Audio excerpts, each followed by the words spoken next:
Ladies and gentlemen, welcome to the Fairfield Financial News Podcast. I'm Jonathan Vicente, and here I am joined by Andrew Miller and James Pronentis. All right, diving right in, giving you guys the market recap. The Dow Jones Industrial Average closed at $37,983. It decreased 2.4% this week, and its year-to-date performance is an increase of 0.8%. The S&P closed at $5,123. It decreased 1.6% this week, and its year-to-date performance is an increase of 7.4%. The NASDAQ closed at $16,175, decreased 0.5% this week, and its year-to-date performance is an increase of 7.8%. And the 10-year Treasury yield closed at 4.52%. It increased 0.1% this week, and its year-to-date performance is a 2.7% increase. All right, so last week, an unexpected surge in inflation, coupled with escalating fears of a potential Iranian retaliation against Israel, really rattled the markets, leading to a period of unease among investors. Stock prices dipped while interest rates and gold prices really climbed. I personally anticipate a gradual decline in inflation, as recent data really indicates a stall in the pace of improvement. This doesn't really rule out the possibility of rate cuts later in the year, but it does add complexity to the Fed's decision-making process in the upcoming months. It's probable that the Fed will need to implement fewer rate cuts than previously anticipated, opting to wait for clearer signs that inflation is effectively being managed. Although stocks have experienced a recent pullback, they remain marginally below their record highs. We view this temporary weakness as pretty reasonable given the robustness and recent market rally and the adjustments in policy expectations recently.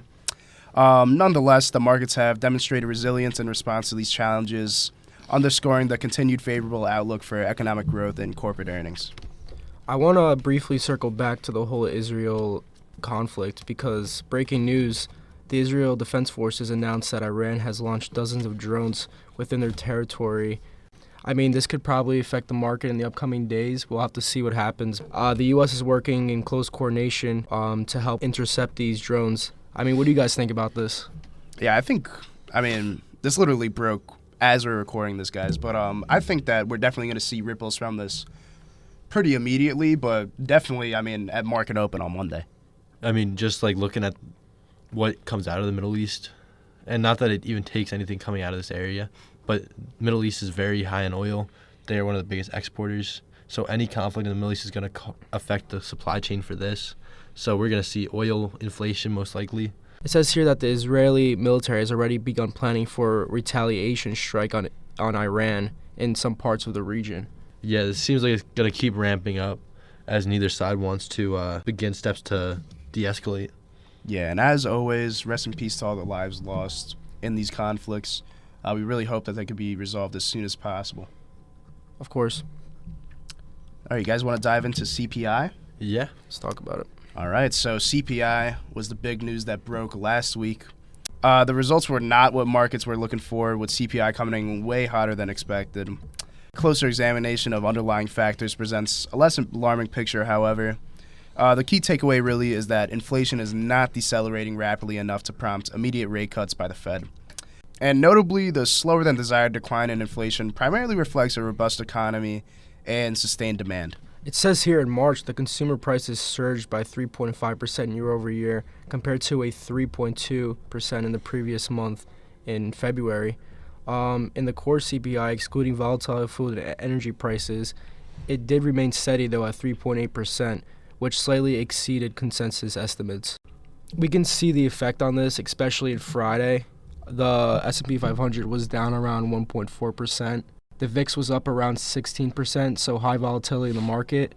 I think that is expected, though, with these kind of reports coming out. So hopefully it will cool down in the upcoming few weeks. But we'll see as these tensions with Israel escalate or de-escalate. Yeah, and persistent concerns revolve around rising services prices, notably driven by substantial increases in medical costs and insurance premiums last month. Though not factored into core inflation, the recent uptick in oil prices is adding to apprehensions about renewed upward pressure on headline CPI. So looking at the earnings report from last week, Friday was a huge day for earnings. We saw JP Morgan, Wells Fargo, Citigroup, BlackRock, and State Street all report. JP Morgan beat their earnings per share by 7.92%, and they beat their revenue by 0.63%. And despite beating the estimates, their shares still fell 6.47% on Friday. Traders seem to be disappointed by the forecast for interest income that accompanied the report. The actual income from lending activities beat expectations for Q1, but the forecast was lower than Wall Street priced in. Additionally, other expenses grew quite a bit, 13% sequentially, but Jamie Dimon is reassuring investors that both the bank's credit costs and its net interest income are on a path to normalization. Similarly to JP Morgan, Wells Fargo beat their earnings per share by 8.53% and beat their revenue by 3.36%. Despite beating both of these, they still dropped on Friday, and Wells Fargo's first quarter earnings and revenue beat these expectations despite the decline in net interest income, which seems to be a constant factor in all these banks due to higher interest rates and the lack of interest rate cuts. Net interest income decreased 8% in this quarter due to the impact of higher interest rates on the funding costs and a shift by customers to higher yielding deposit products. These traditional banks like JP Morgan and Wells Fargo aren't increasing the rates in savings accounts at the same rate other institutions are, like SoFi. And this is causing people to be like, why am I going to keep my money in JP Morgan account when I can move it into another account and earn percentages more on your money? Some other news with JP Morgan, there's talks of secession with Jamie Dimon as CEO. There are some people that are, in the talks of taking over this position. Notably, a Fairfield alumni. What was her name? Jennifer Piepzak. She is the co-CEO of the Commercial and Investment Bank and a member of the JP Morgan Chase Operating Committee. I mean, I think that she's highly qualified if she's a Fairfield alum, so. Oh, yeah, of course. Jennifer, if you'd like to come on the podcast, this is your official invitation. We'd love to have you on, get your insights.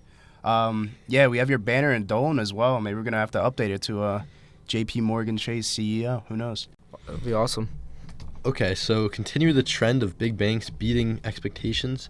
Citigroup beat their earnings per share by 35.6% and beat their revenue by 3.48%. Despite this, expectations were lower because of recent struggles with Citigroup, and the bank said that profits fell 27% from a year earlier to $3.37 billion, or 1.58 a share, on higher expenses and credit costs. So revenue slipped 2% to $21.10 billion, driven mostly by the impact of selling an overseas business in the year earlier period. In the first quarter, performance of Citi's service and banking's division stood out. Revenue from the business that provides cash management, clearing, and payment services for the world's biggest corporations rose 8% to $4.8 billion, buoyed by an 18% jump in security services revenue to $1.3 billion. Interestingly enough, Citigroup is up 28% for the year, and recently they made lots of cuts on employees. So I think it's interesting how the revenues are going down, but the stock price is going up due to all these factors. I think it has to do with the fact that we're seeing them respond to struggles. So obviously the stock price dropped heavily following these struggles. And then having a strong recovery to this is looking good for investors who predicting that they're going to continue to improve. And they obviously made good rate cuts if they're able to continue, or good employee cuts if they're able to continue growing their revenue with a smaller workload. So in other news, BlackRock earnings also came out on Friday. They continued the trend of beating their expectations, with earnings per share beating by 4.47% and revenue beating by 0.44%. So BlackRock reported their earnings on Friday, and so their assets under management grew by 15% in 12 months to a record $10.5 trillion under management. This company cited big net inflows of client cash and a strong market as the reasons for setting this new record. State Street, another one of the biggest asset managers in the world, also reported earnings Friday. Their earnings per share was beat by 1.45%, and their revenue was beat by 2.43%. First quarter revenue exceeded forecasts as financial institution made more on fees. Servicing, management, and software and processing fees all increased, and the bank's asset under custody / administration and assets under management both set record highs. We're seeing more money in the market, and these companies are able to successfully capitalize on it. So looking towards next week, it's going to be a big week in the market, and it's going to indicate, I think, how the rest of the year will go. We're seeing a ton of earnings reports from companies like Goldman, Charles Schwab, M&T Bank, United Health Group Incorporated, Johnson & Johnson, Bank of America, Morgan Stanley, BNY Mellon, Taiwan Semiconductor, Netflix, Blackstone, Procter & Gamble, and American Express. These are going to tell us how these industries are going to perform. They're going to indicate how these industries move in the market until the actual companies come out. For example, if Netflix really struggles, companies like Disney and other streaming services may see drops in response to this because the market predicts that industries are going to move together. Yeah, it's like the Super Bowl of the stock market next week. Yeah, it's gonna be a really, really interesting to see. Hopefully we continue the trend of beating expectations, but with a high CPI report, that might not even be enough to make it a good week. Yeah. And I want to talk more about Morgan Stanley because they had a pretty bad week. Their stock plunged by 6% after reports emerged that its wealth management unit is under federal investigation for potential lapses in client vetting. Regulators, including the SEC, Treasury Department, OCC, and the Fed, are scrutinizing the bank's procedures amid concerns over money laundering risks. The investigation focuses on Morgan Stanley's handling of client identities, wealth sources, and monitoring of financial activities, especially among international customers. While the bank declined to comment, reports indicate the SEC has questioned its client vetting process and flagged suspicious account terminations. One case involves a billionaire linked to Russia, raising questions about income sources and account balances. Additionally, FinCEN and the Treasury's Office of Foreign Assets Control have provided a list of names for investigation. Despite previous concerns raised by the OCC, Morgan Stanley has outlined action plans. Former CEO James Gorman highlighted investments in technology to enhance compliance. The Federal Reserve had previously considered action regarding client vetting practices. And, as you said, Morgan Stanley's first quarter earning reports is coming out April 16th. So, yeah, we're going to have to really stay tuned and keep an eye out, see if their earning reports helps pull up their stock price because, it seems they're in a bit of a sticky situation right now.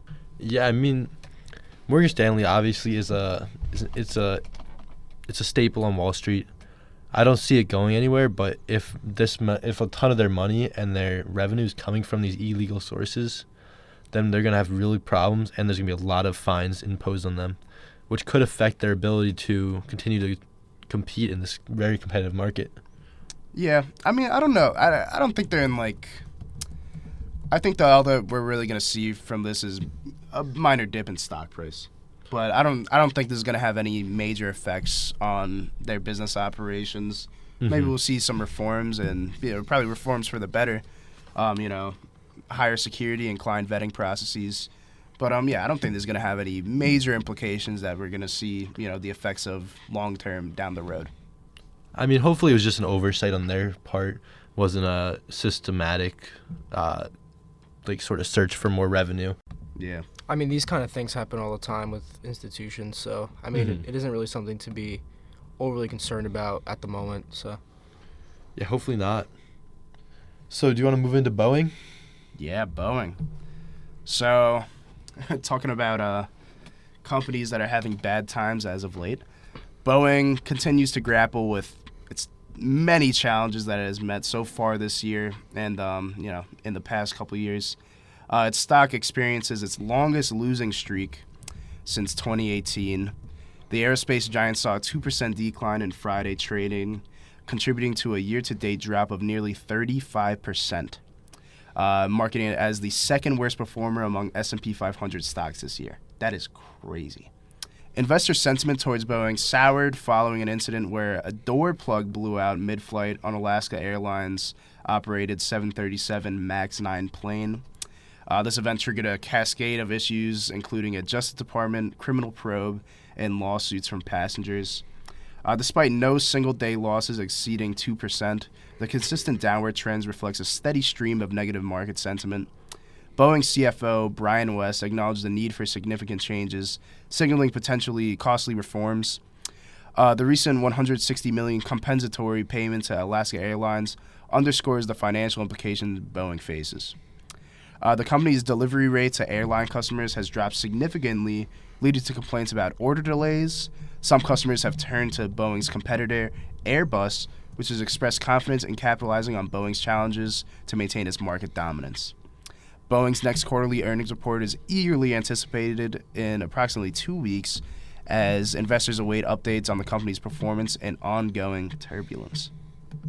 I mean, Boeing is a company that was really affected during the whole COVID-19 time, and it's one of those stocks that have been struggling to recover from that, and the airline industry in general, but specifically this company is just they've been trailing behind. Yeah, I think it's just a lack of their quality control has just been really not great recently. People are preferring to go to competitors where they feel safe. I mean, the Alaska Airlines incident was massive hit for Boeing, and I think unless they make some really big changes, they're going to really have a hard time competing in this market. Yeah. I mean, look, you see bad news come out about companies every now and then. I mean, it happens, But for it to come out as consistently and, to have as much weight as it has had on Boeing, I mean, it's very clear that there's a lot of internal changes that need to be made. I don't know if it's on a business side or engineering and production side, but, I mean, this company has got to stop taking shortcuts when it comes to delivering its products because, one, I mean, it provides an obvious risk for consumers and, flyers. But, I mean, for investors, it's just hurting everybody. It's hurting Boeing. It's hurting investors, hurting passengers. I mean, I had a flight a couple of weeks ago, man. I was a little scared, bro. I was on a Boeing, I mean, once they start making these changes, maybe the sentiment will be different, and these short sellers will start to, dwindle away. But, until that happens, it will continue. It will. So we gotta. I'm optimistic that they will make changes. I mean, it really is affecting their bottom line. So we'll have to see, what changes they decide to make, and when that happens, it will probably recover. Yeah. So I think just moving on, NYCB, their struggles are continuing. I don't know if it's getting worse. No one's really reporting on them anymore. I think people have sort of admitted that they're just not a great company at this point. 3 more board members are gone. So NYCB named banking industry veteran Craig Gifford as its finance chief to succeed John Pinto, who stepped down, and also named Scott Shepard as head of commercial real estate lending, and James Simons as special advisor to the CEO. Scott Shepard's going to have a hard job. Commercial real estate led the losses for them, and it's sort of what got them into this problem. So it's going to be interesting to see if he brings in some new strategies or a new mindset that's going to help them get out of this whole problem, or if it's just going to be placing people because they can't not have people in these roles. I mean, there was some optimism with NYCB recently with the $1 billion infusion, but we just see this downward trend consistently maintaining. So I don't know. It's not looking too good right now for NYCB, but we shall see. All right, so moving on to our segment Buy, Sell, Hold. We have a couple different companies. We're all going to give our opinion whether we're going to buy, sell, or hold it, and see what we think. So the first company I have is BlackRock. Personally, I would buy BlackRock. They basically own Wall Street. Their assets under management continue to grow.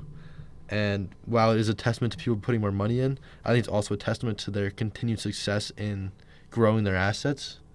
So for me, BlackRock is a buy. I mean, I have to agree. After this earnings report, they seem to be beating their expectations, consistently. Even compared to all these other asset managers, I think that they are the beast in that area of finance. So I would buy BlackRock as well. Yeah, I'd have to agree. I mean, especially after this earnings report, it's showing no signs of slowing down. So, yeah, 100% a buy. Okay, moving on. Netflix. So Netflix definitely struggled for a little bit, but they've been able to recover fully and even start to grow again, which a lot of people thought they were dead after all the competition in the streaming world. So, I mean, it's definitely awesome to see. So, personally, it is a hold for me. I am optimistic, but I don't know how much more they're going to be able to grow. I would personally hold Netflix as well. I mean, we can see in the short term, the next few months. I mean, with the Jake Paul fight coming up, they'll only be able to stream on Netflix, which I think a lot of people will probably watch, and it'll create revenue. Interestingly enough, Netflix adds an O.J. Simpson documentary 2 days after his death, which I think is interesting because they already have a show relating to O.J. Simpson in his case. I think that will add probably some viewers to Netflix who are interested in all that. Overall, I think Netflix is really, I mean, we can see in the stock price, it's been recovering the past year. It's almost back to its highs in 2022. So I think it's a hold as well. Yeah, I mean, in 2021, it hit a high. It dropped immensely 2022. It was a bad year.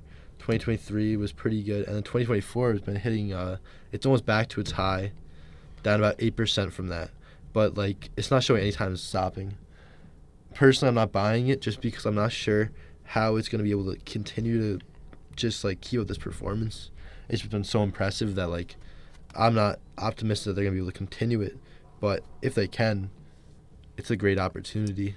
I would say, I kind of agree with you guys at hold, but I would say for me it's like a very on-the-fence buy, because I'm seeing a lot of news coming out that it's kind of, they're kind of coming around to realize, like, oh, we're not holding a monopoly over this industry anymore.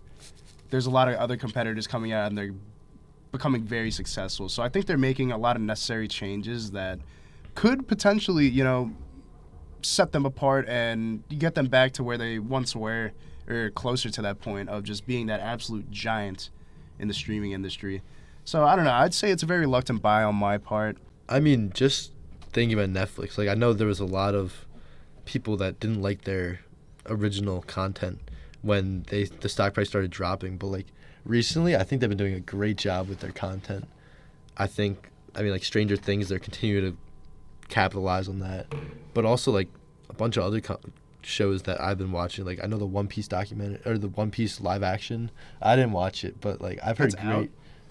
Yeah, One Piece Wow. live action. You didn't watch it? No. No, it came out, I think, like 6 months ago. That's crazy. I love One Piece. So if you look at some of Netflix competitors, like Disney Plus, I mean, they've been losing revenue. Disney has been in a rough spot lately. So, I mean, that's an opportunity for Netflix to really come in and be that provider for consumers. It's I feel. actually pretty interesting because so Disney's stock, of course, is a lot more than just their streaming platform. But if you look at the share price, they hit their high about the same time, or they were at a high about the same time as Netflix, and then dropped around in the same period as Netflix. But unlike Netflix, which has recovered strongly, Disney's still down where they fell. They haven't been able to make that recovery. So it's definitely going to be interesting to see how Disney continues to compete. All right, moving on to Taiwan Semiconductors. For me, this is a buy. I think they're really strongly poised in the market. I think that their recent growth has been strong. They haven't been growing at the same rate as a lot of the other semiconductor companies this year, just year to date. But, I mean, they really are a huge company. They have really taken advantage of the AI craze well, and I think they're well poised to continue their gradual growth in the future. Yeah, I have to agree. I think it's a buy. I mean, yeah, like you said, it's not exploding at the rate of other semiconductor companies, but I mean, we can't ignore its growth. I mean, this is great growth for a company. I mean, it's showing no signs of slowing down. I don't know what its earnings report looked like. I didn't look at it, but I mean, has it come out for this quarter? It's coming out next week. Yeah. April 18th. I mean, yeah, dude, I'm sure their earnings report is going to reflect great. Yeah, I'd say a strong buy. Strong buy for me. I would probably buy once I see this earnings report. If I see a good earnings report, I think TSM will be a good buy. I mean, we're seeing some turbulence right now with its competitor NVIDIA, which can be some concern. but I don't know. I think TSM is developing actually to be a giant in this giant of a sector, the semiconductor sector. So we shall see. Yeah, it's looking like it's shaping up to be the Samsung to Nvidia's Apple. Yeah. Yeah. All right, next, Morgan Stanley. I'd have to see that earnings report. Yeah, it would definitely would be important to see the earnings report, but just given what we know right now. Given what we know right now, I would say buy. I don't know. Well, we said earlier that they're going through some of those struggles with the Yeah, but I don't think it's compliance. gonna be. I don't think this is gonna reflect a long-term decline. So I would buy in at this dip. Yeah, I mean it could be a good opportunity to hold, I think. I wouldn't necessarily buy. I think I would sell right now.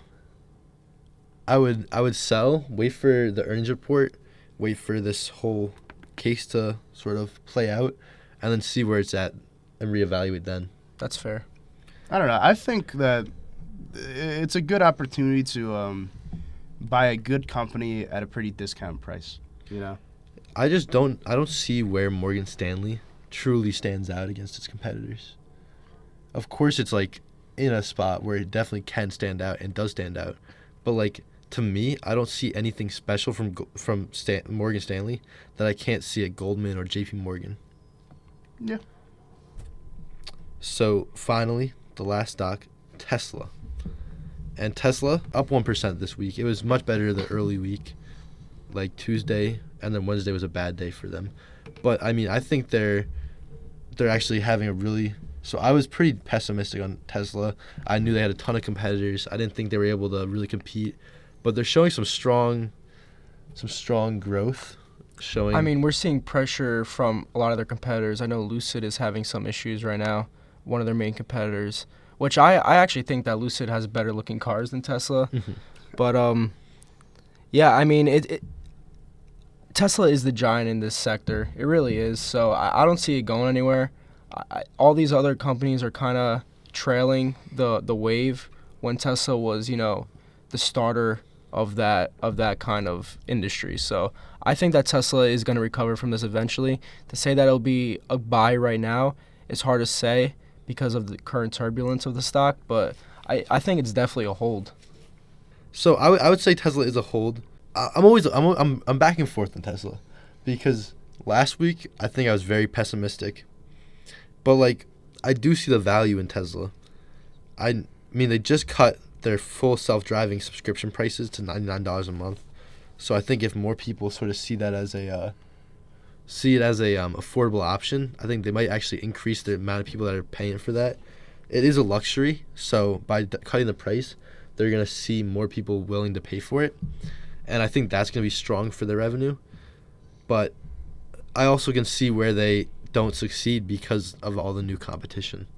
So, I mean, it's going to be an interesting stock to watch in the future. Yep, for sure. I agree with you in the sense that I really don't know where I stand on Tesla. I'm not too educated on the EV sector. But, I mean, yeah, I would say that Tesla's not showing signs of going anywhere in the future.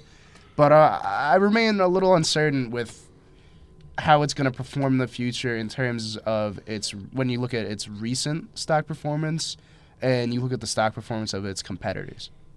Mm-hmm. So, yeah, I would say I don't really know where I would stand. I would probably hold my position. Cool. Yeah. I mean, I think the EV market, like all the companies that tried to make EVs that compete with Tesla, like so many of them failed. Like Nikola, I mean, Lucid, I think just got $1 billion in funding. So maybe they'll be able to turn around. But like I know they weren't doing great for a while. Fisker is, I think, pretty much gone. I mean, these companies, Tesla is the only one that really was able to get the whole package together and figure it out. So, I mean, I think it's just super interesting to see a market where 90% of the stocks failed. Yeah. I mean, it's definitely a tough market. So. Mm-hmm. Okay, I think that's all we have for today. So thank you for listening once again. And as always, we'll be here again next week. Yeah, keep an eye out for that Morgan Stanley earning report next week, and along with Taiwan Semiconductor and the Boeing earnings report in a couple weeks. Thank you for listening, guys. All right, have a good week. Bye.